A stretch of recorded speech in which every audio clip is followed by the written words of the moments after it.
marriages like chess moves, and affection was something you developed later, or not at all.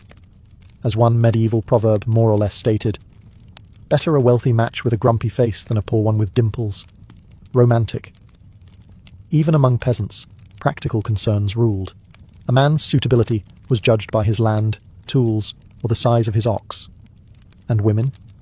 They were evaluated on their housekeeping skills, reputation, and general ability to not start drama at the market. This doesn't mean love didn't exist, it did, but it usually came after marriage, not before. If affection grew over time, that was considered a bonus, not a requirement. Think of it like medieval emotional DLC, not included in the base marriage package. Still, where there's a will, there's a workaround. Secret flirtations, playful songs, and moonlit walks to the village well became the unsanctioned side quests of medieval dating. Just be careful. Get caught kissing behind the barn, and you could face public penance, a fine, or a very disappointed father with a pitchfork. Let's clear up one of the most persistent legends about medieval relationships: chastity belts.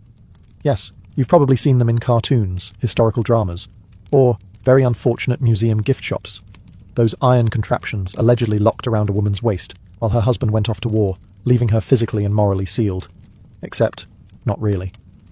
There's no solid historical evidence that chastity belts were ever widely used in the Middle Ages.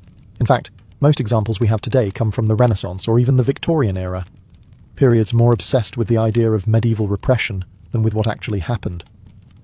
Many of these belts were created as joke items, warnings, or museum curiosities, not functioning devices. Medieval manuscripts, which often record all sorts of uncomfortable details, are suspiciously silent about mass belt distribution. No tailors advertised them. No laws regulated them. No churches handed them out during awkward marriage ceremonies. It's almost as if, and stay with me here, they weren't actually a thing. Which makes sense, because the design is wildly impractical.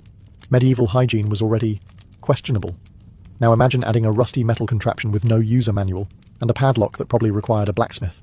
It would have caused more infections than it prevented indiscretions. So where did the myth come from? Likely from a combination of later moral panic and satire. Renaissance moralists and Victorian collectors loved the image of a repressed, over-controlled medieval